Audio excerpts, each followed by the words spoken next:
Yeah, thank you, John, for yielding. Sheriff, on day one, President Biden terminated the national emergency declaration on the southwest border.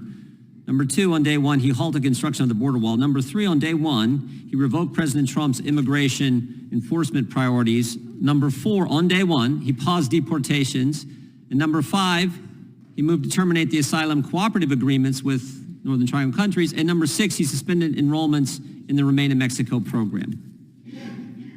Did any of those things factor into the conditions you described in your opening statement, into this influx of people coming to our border? Did any of those six things that President Biden did on day one contribute to the situation we now find ourselves in? Mr. Chairman, it did, and that's all of it. Every single one? Every one of them changed. We went from what I consider probably in my 38-year career, one of the most manageable borders, and that was also shared. I just want to be clear what you said, Sheriff. The most manageable border we had in your 38 years in law enforcement was 2 years ago. Yes, it was. Okay. And then on day one, President Biden terminates the national emergency declaration on the southwest border, and that's contributed to the problem we now have, right? Yes, sir. And he halted construction on the wall. Is that contributing to the problem we now have? Yes, my border's frozen in time in my county. Yep. And he revoked President Trump's immigration enforcement priorities. Does that contribute to the problem we now see? It has. Including the fentanyl getting to communities and harming people like Mr. Dunn's son. Yes. Not harming, taking his life.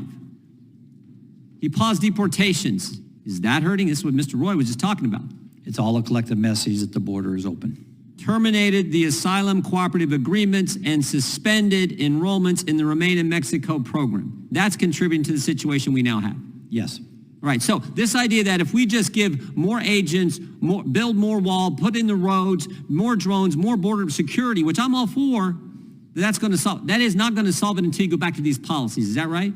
That is correct. And Mr. Sheriff, I could add one more thing is before President Biden took office, myself and several other sheriffs on behalf of national sheriffs met with President Biden's transition team and went over all the current plans on the border to include what was working. I was told by his transition team, Sheriff, we appreciate all you're doing. They were very optimistic that things were doing well on the border.